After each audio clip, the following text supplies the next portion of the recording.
Olá, amigos, sejam muito bem-vindos. É uma alegria estarmos novamente juntos para o estudo sistematizado do Evangelho segundo o Espiritismo, no canal Espiritismo e Vida. Nós temos hoje para o nosso estudo, provavelmente, aquele que é o núcleo central de todo o ensinamento do Cristo, que Allan Kardec chamou o maior mandamento, no capítulo 15. Fora da caridade não há salvação. E ele coloca nesse estudo, né, que faz no capítulo 15, no item 4, nos itens 4 e 5, dois pequenos textos, mas que resumem, na verdade, todo o ensinamento moral do nosso Mestre Jesus. Diz o texto dos Evangelhos: os fariseus, ouvindo que ele calara a boca dos saduceus, reuniram-se em assembleia, e um deles, que era doutor da lei, veio fazer-lhe esta questão, perdão, para tentá-lo. Mestre, qual é o maior mandamento da lei? Jesus lhe respondeu: amarás o Senhor teu Deus de todo o teu coração, de toda a tua alma e de todo o teu espírito. Este é o maior e o primeiro mandamento. E eis o segundo, que é semelhante ao primeiro: amarás teu próximo como a ti mesmo. Toda a lei e os profetas estão contidos nesses dois mandamentos. Esse texto está no Evangelho de Mateus, capítulo 22, versículos 34 a 40. E diz Allan Kardec, num texto muito rápido, muito breve: caridade e humildade, este é, portanto, o único caminho da salvação. Egoísmo e orgulho, este é o da perdição.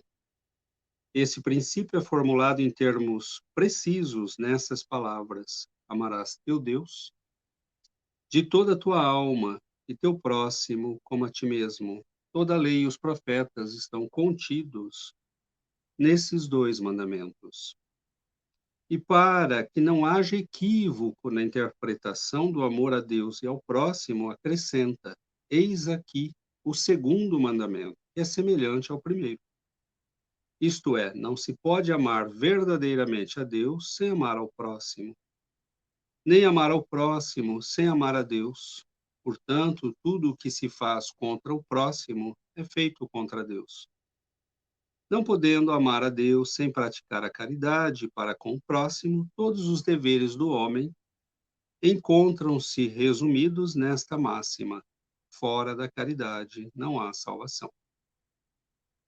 Então, nós vemos, né, que no texto do Evangelho de São Mateus, Jesus é confrontado por um doutor da lei, um fariseu, um especialista das leis mosaicas, das tradições espirituais do povo judeu, do povo hebreu, e ele, tendo sabido que Jesus havia calado os saduceus, pois Jesus era questionado o tempo todo, nós até compreendemos as razões para isso, né?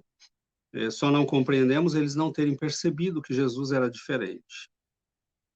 Por exemplo, nós sabemos que vários falsos profetas já haviam aparecido, dizendo-se o Messias.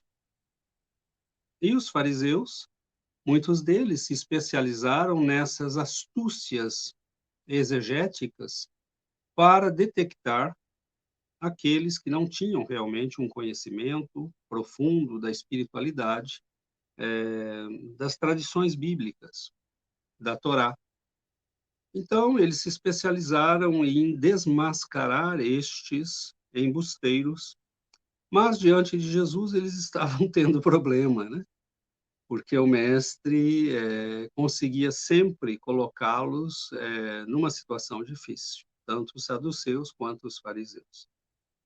Então, eles viviam insistindo, e isto era mesmo causa de irritação, certamente, entre os discípulos, pois para eles era óbvio que Jesus era alguém extremamente único, diferente, especial, pelos eventos que produzia, pela sabedoria, pelo amor que espalhava em torno de si, Então, eles não perceberam isso. E Jesus, sendo questionado sobre qual era o maior mandamento, vai dizer que é o amor a Deus sobre todas as coisas, né? Nós devemos amar a Deus de toda a nossa alma, de todo o nosso ser.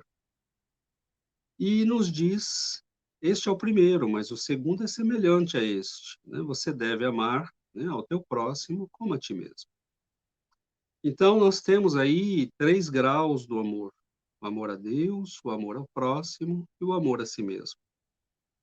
E nós podemos entender com uma certa facilidade que estes 3 tipos de amores estão ligados.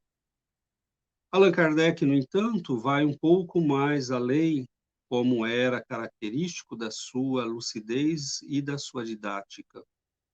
E nos diz: mas como é que eu manifesto amor aos meus semelhantes, se não pela caridade? E então ele coloca, né, como dístico, como estandar da doutrina espírita: fora da caridade não há salvação. Porque o mundo é muito vasto, nem todos conhecem o cristianismo, nem todos conhecem o espiritismo. Há povos inteiros que têm uma notícia de Jesus, mas que realmente não têm o conhecimento das tradições espirituais cristãs. E é óbvio que nós não poderíamos ligar a salvação a condições como pertencer a esta ou aquela religião, ser católico, espírita, protestante, seja lá o que for. Então, é a bondade de coração, é a manifestação do amor a Deus através da caridade aos semelhantes que mostra que nós compreendemos ou não compreendemos o conhecimento espiritual e a sua vivência no nosso dia a dia. Então, é muito interessante porque, na verdade, o mestre não respondeu para este doutor da lei algo que é só uma alegoria. O que ele está nos dizendo é o centro da existência de todos nós. É o, o porquê de nós estarmos aqui. É a razão das nossas múltiplas vidas, encarnações e encarnações. Porque nós precisamos alcançar estes 3 amores no seu nível mais alto. Por exemplo, nós podemos amar a nós mesmos e sermos simplesmente egoístas, orgulhosos. E ele nos diz: o orgulho e o egoísmo são os caminhos da perdição. Porque esse amor exclui o outro. É amor a mim mesmo, né? É amor a nós mesmos, mas ele exclui o outro e exclui Deus. Porque ao excluir o outro, eu estou, por consequência, excluindo Deus. Se nós raciocinamos na mesma lógica que Allan Kardec nos diz, se eu quero manifestar amor a Deus, qual é a melhor forma de fazê-lo? Deus certamente não precisa dos meus favores e da minha atenção. Não no sentido de necessidade. Ele pode sentir, né, a alegria de receber a minha manifestação de carinho, de gratidão, de amor espontâneo, como um pai recebe de um filho. Mas ele não precisa de mim, mas ele precisa de mim junto aos outros. Ele precisa de nós junto aos nossos irmãos. E é por isso que o Senhor nos convida a manifestar o amor através da caridade, do serviço aos semelhantes, da ajuda ao próximo, né? Então, nós vemos que nós vivemos atualmente numa sociedade que tem dito-nos nas últimas décadas: ame a si mesmo, coloque-se em primeiro lugar, né? Recentemente ouvimos uma pessoa que disse: eu não é espírita, é aqui do país em que eu vivo, Canadá, e ela disse para uma amiga nossa: eu estou com um diagnóstico de câncer, e meu terapeuta disse que, meu coaching disse que eu devo me colocar em primeiro, que eu devo esquecer os outros, que eu devo... E nós vemos aí, né, essa incompreensão da realidade maior da vida, porque o amor aos outros cura a nossa alma, né? Então, nós vemos um chamado na nossa sociedade para o egoísmo. Pessoas que não vão hesitar em romper um casamento, mesmo tendo filhos pequeninos, e vão dizer: as crianças se habituam, né? Eles se acostumam, eles aprendem. Então, nós nos colocamos sempre em primeiro. É um amor egoísta, um amor orgulhoso, um amor doentio. E nós vemos que também não adianta amar o outro e esquecer a si mesmo, porque aí nós caímos no servilismo. Nós passamos a amar ao outro, a servir aos outros, e muita gente pode abusar desta nossa atitude. Então, nós percebemos, né, que esses níveis de amor fazem parte do nosso aprendizado, e é a razão pela qual nós estamos reencarnando e reencarnando, vida após vida. Por exemplo, há vidas em que nós nos dedicamos ao amor pretensamente a Deus, e fomos combater os infiéis, fomos matar aqueles que não pensavam e não aderiam à nossa fé. Obviamente, nós não tínhamos entendido coisa nenhuma, porque o amor a Deus implica que nós sejamos bons e caridosos, e não que nós mutilemos nossos irmãos por não pensarem como nós.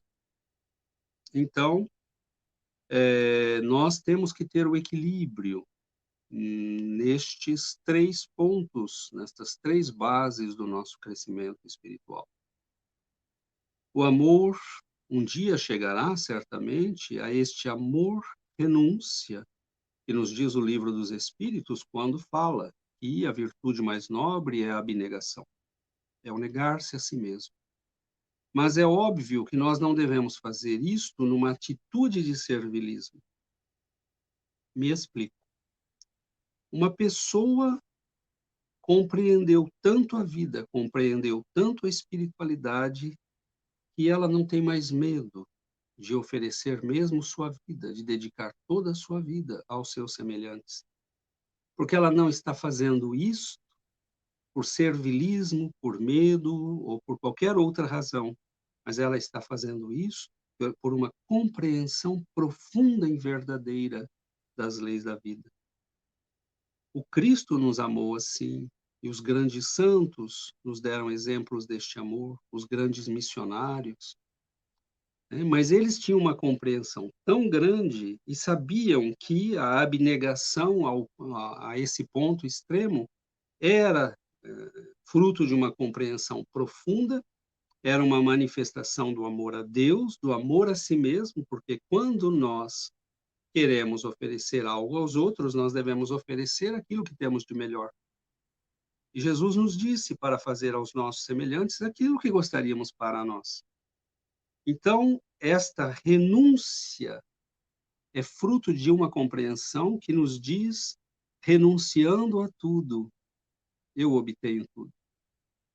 Porque eu obtenho aquilo que é o mais importante. Aquele que quiser salvar a sua vida, perdê-la. Aquele que perder a sua vida por amor de mim e do reino de meu Pai, ganha-la. Então, notemos aí o paradoxo. E é por isso que os grandes santos e os grandes espirituais do mundo foram criaturas que, compreendendo verdadeiramente isto, não hesitaram. E às vezes nós dizemos, nossa, como Chico Xavier consegue, né, ter paciência com tanta gente, são milhares de pessoas, dia após dia, todo mundo pedindo, falando, implorando, rogando auxílio, e ele sempre com aquela paciência, com aquele amor, com aquela bondade. É porque ele já havia compreendido a grandeza que nos traz aquilo que ele obtinha para si mesmo, como amor a si mesmo, é essa compreensão de que o maior amor que nós podemos ter a nós mesmos é abandonar o nosso orgulho e o nosso egoísmo completamente. Ou seja, ir ao extremo da renúncia que nós chamamos abnegação. Então, são almas que caminharam muito para chegar a isso, que trabalharam muito para chegar a esta compreensão da vida e das leis divinas. Nós estamos sendo chamados a algo de mais básico, né? Quantos de nós estamos realmente em condições de renunciar a si mesmo em nome do amor ao próximo e a Deus? Nós, falo por mim, obviamente, não posso falar por ninguém, mas nós reconhecemos a nossa condição de iniciantes no caminho do crescimento espiritual. Então, nós somos chamados ao exercício do amor e da caridade, ou da caridade para entendermos o amor. E muitas vezes começamos a caridade de uma maneira um pouco estranha, né? É como se fizéssemos um negócio. Ah, eu vou ajudar lá no centro, ou eu vou ajudar na igreja, ou eu vou ajudar esta comunidade, porque certamente Deus vai me dar alguma coisa. Mas com o tempo nós descobrimos que há uma alegria, um prazer em fazer aquilo. Que ao fazê-lo nós entramos em comunhão com as coisas mais belas do amor divino, porque ao atender os nossos semelhantes, nosso Pai passa a nos utilizar como um meio de chegar aos seus filhos. Deus atende as pessoas usando as pessoas. Então, você começa a sentir essa alegria, né, de distribuir a sopa, de fazer o trabalho com as gestantes, de educar as crianças, de educar os jovens, de fazer palestras, de participar do atendimento aos espíritos necessitados.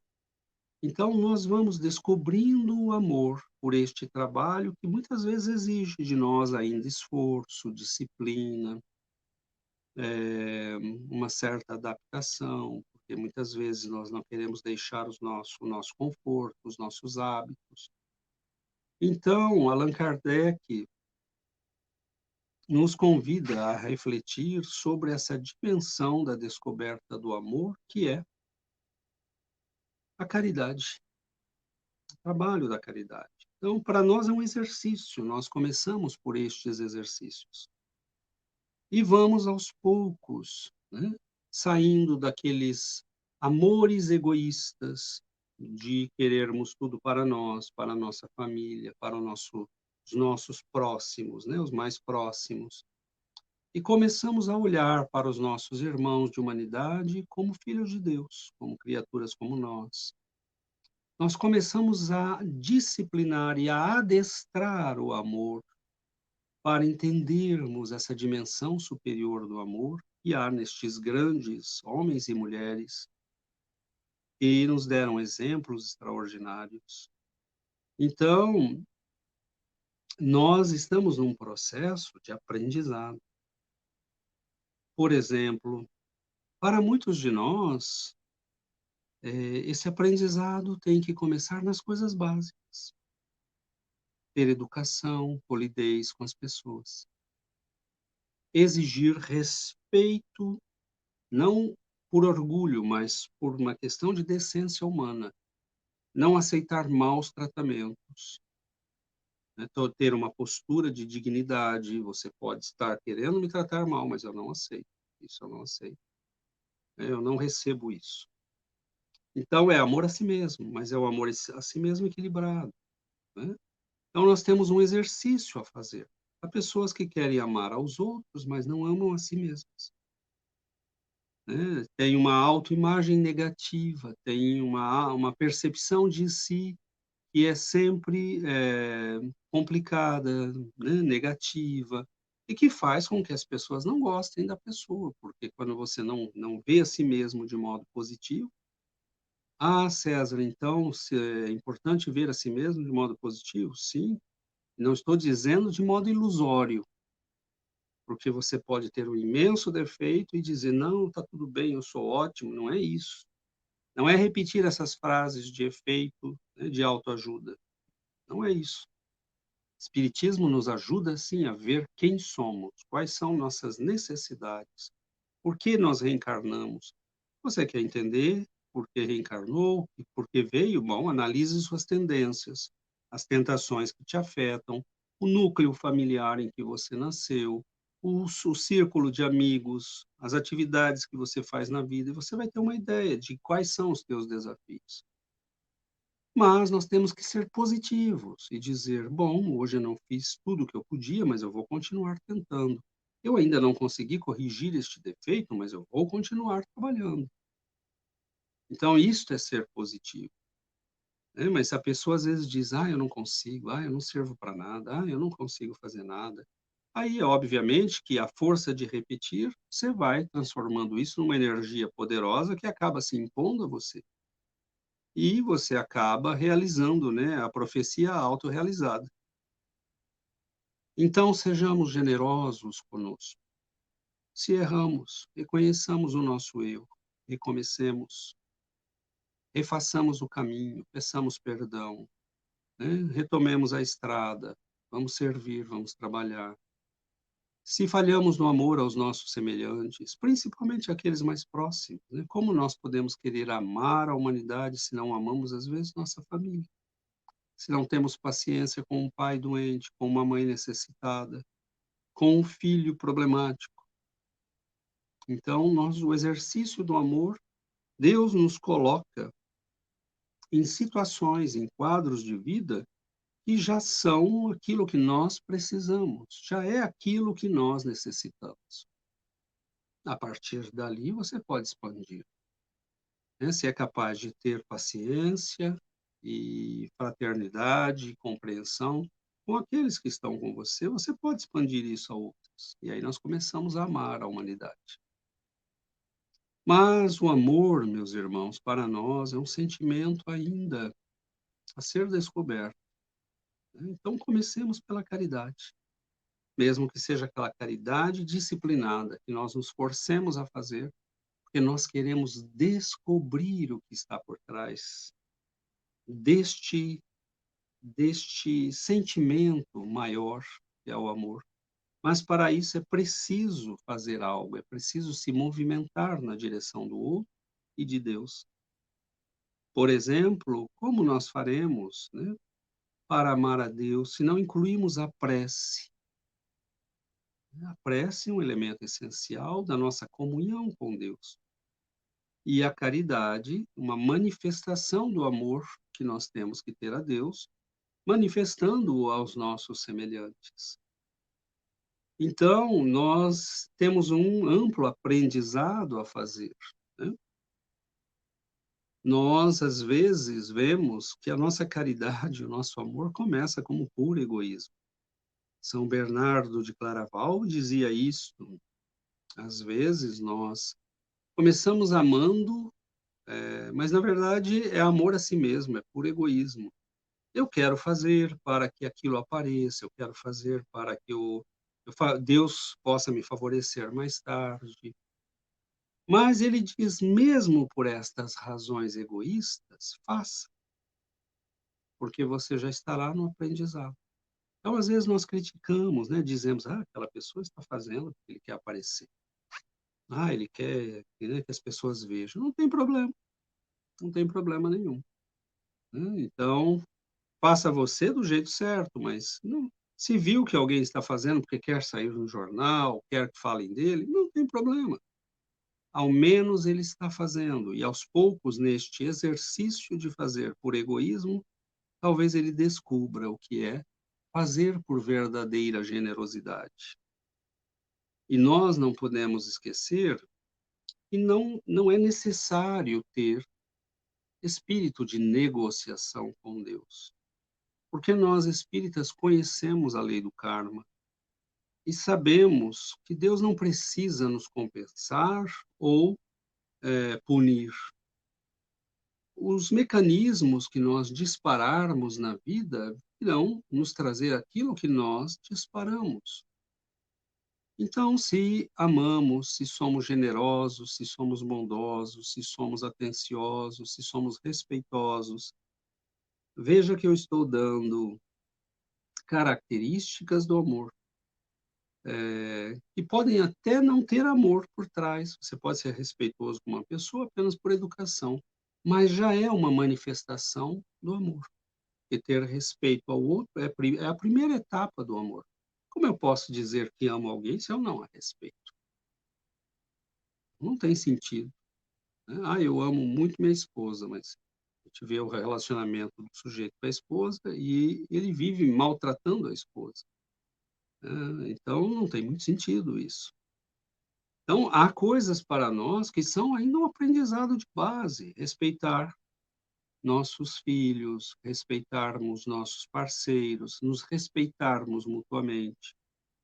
E este talvez seja o primeiro exemplo que nós podemos dar do amor que Jesus nos ensina.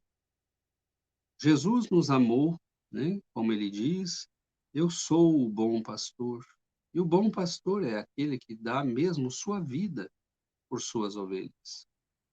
Mas nós não temos essa dimensão do amor em nós. É um amor que nós descobriremos com o passar dos séculos, talvez dos milênios, mas nós já sabemos onde começar. Posso não ter o amor do Cristo para chegar ao alto sacrifício para dar o exemplo do amor, para despertar as consciências, mas eu posso ser aquele que distribui um pão, que leva um remédio, um cobertor, né, que abriga os necessitados, que trabalha para ajudar os idosos, que socorre as crianças que não têm recursos. Então, nós somos chamados para descobrir o amor. E é muito bonito, porque à medida que nós nos implicamos, nós vamos sentindo uma alegria muito grande, porque o trabalho da caridade vai nos conectando às energias divinas. O que eu quero dizer com isso? Deus quer ajudar aquela pessoa, e nós estamos entre Deus e aquela pessoa. Então, no momento em que nós nos movimentamos para ajudar aquela pessoa, Deus passa a nos ter, né, a nos tomar em conta na equação. Ele diz: "Eu vou ajudar este, porque ele está ajudando aquele". Então, não é uma compensação, é simplesmente um mecanismo. Quem faz o bem, recebe o bem. Quem distribui, recebe para distribuir, né. Deus cumula de bênçãos aquele que já aprendeu a distribuir essas bênçãos. Ele vai dando mais. A quem mais tem, mais será dado. Àquele que não tem, até o pouco que tem lhe será tirado. Então, o nosso egoísmo e o nosso orgulho, querendo ter tudo para si, nos leva a perder tudo. E nós perdemos o essencial, que é o contato com a divindade. Mas o amor, a caridade, que nos leva aparentemente a perder, na verdade, acaba nos trazendo tudo, porque nos coloca em contato com essa alegria, com essa saúde, com este bem-estar, né, com este estado de felicidade interior daqueles que auxiliam o próximo. Então, nós vamos ver que muitos dos grandes, né, caritativos, os grandes homens e mulheres de caridade vão dizer: "Não, eu não beneficio aos outros, eu é que sou o beneficiado de fazer o trabalho da caridade. Sou eu que tenho sorte de poder auxiliar os meus irmãos, de poder socorrê-los".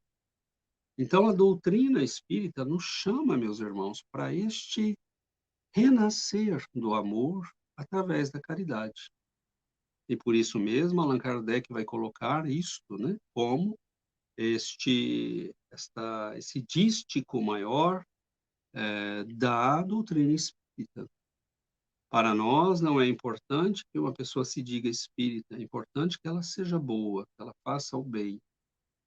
Óbvio que nós, sendo espíritas, sabemos por que estamos fazendo o bem, sabemos por que sermos bons, entendemos o mecanismo que está por trás disso tudo, e isso nos auxilia.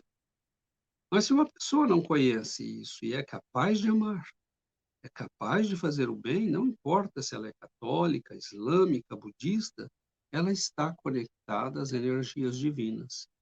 Ela está sendo utilizada por Deus para socorrer os filhos de Deus. Então, Deus cuida dela, porque ela é importante, né? Nós vemos lá nos textos de André Luiz, o netinho que pede, ou a comunidade que pede para que uma senhora permaneça, não desencarne, porque ela é importante ainda. E os benfeitores atendem ao pedido. Chico Xavier, nós sabemos que teve, né, um cancelamento da sua desencarnação, foi estendido 3, 4, 5 vezes, segundo o que amigos próximos dizem, porque ele era extremamente importante para todos nós.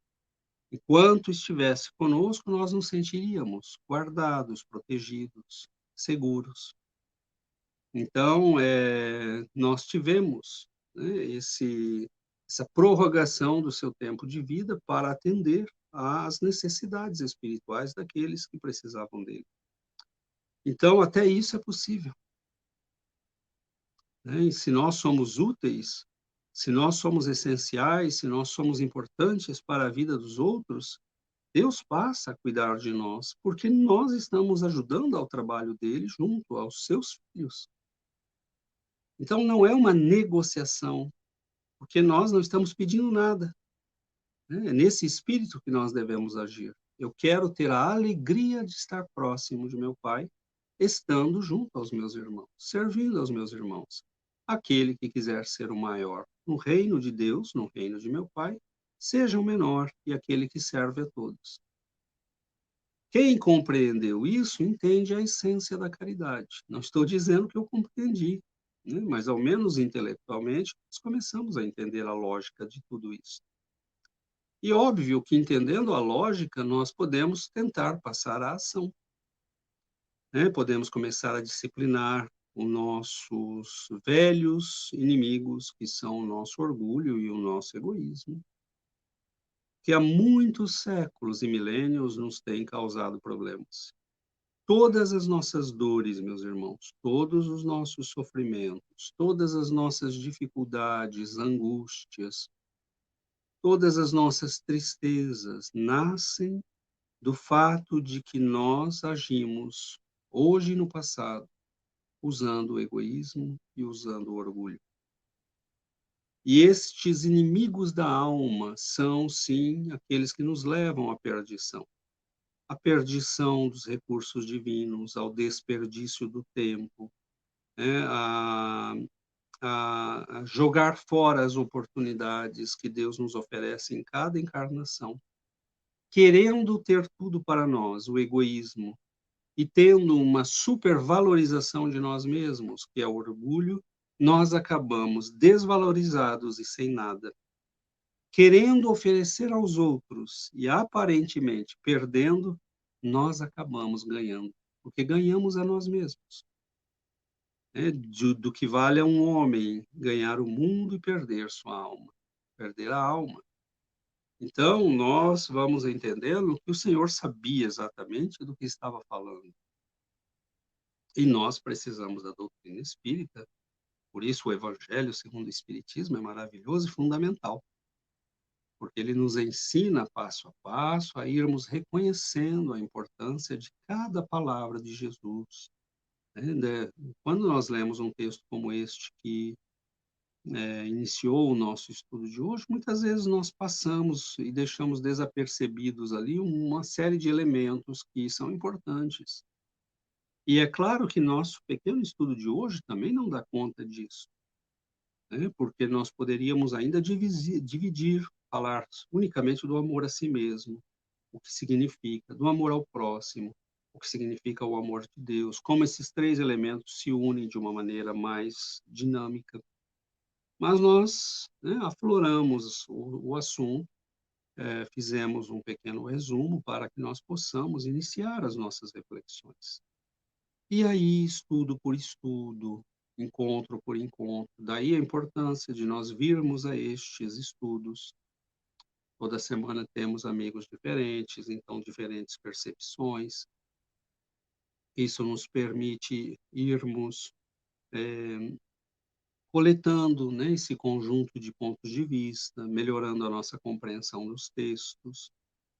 E, sobretudo, isso nos permite começar, talvez, passar a ação, né? Agir concretamente, começarmos a sermos úteis.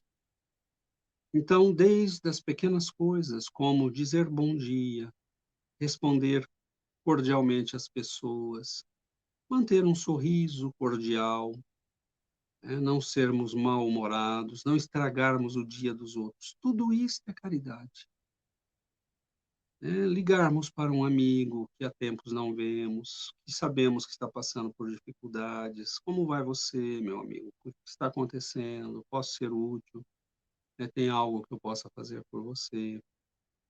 Então, há tanta coisa, familiares nossos que há tempos não visitamos, pessoas a quem sempre tratamos de modo descortês, talvez seja tempo de alterarmos isso. Então, nós muitas vezes ficamos pensando na grande caridade, nas grandes obras, em criar uma creche para 500 crianças. E muitas vezes nós poderíamos atender 10, né? Ou cuidar das pessoas da nossa família antes de mais nada. Então, é esse bom senso que a doutrina vai nos dando de termos a percepção correta das coisas, de termos bom senso para viver, para colocar em prática o trabalho. Então, a casa espírita está repleta de oportunidades de crescimento e de colaboração e de exercício da caridade. Nós, muitas vezes, vemos aquela pessoa que chega mais cedo para limpar o salão, para colocar, né, ligar o ventilador, colocar algumas flores, arrumar a mesa, colocar uma música.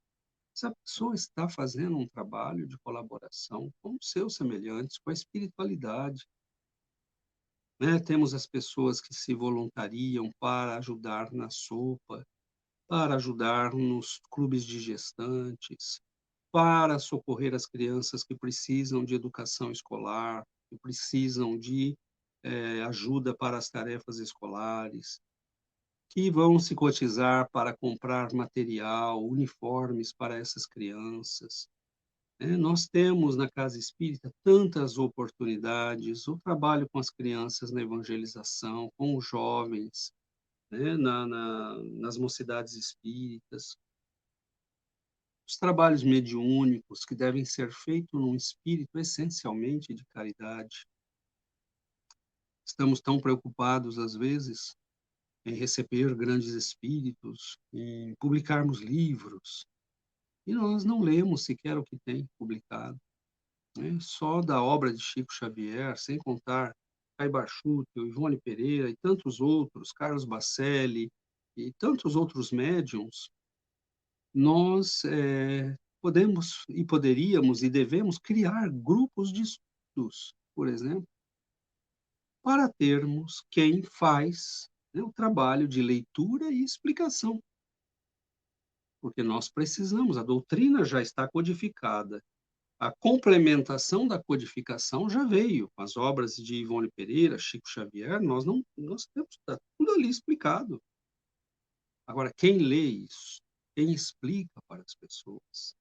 Convidemos nossos irmãos para o estudo, né, para que nós possamos avançar juntos na compreensão da doutrina.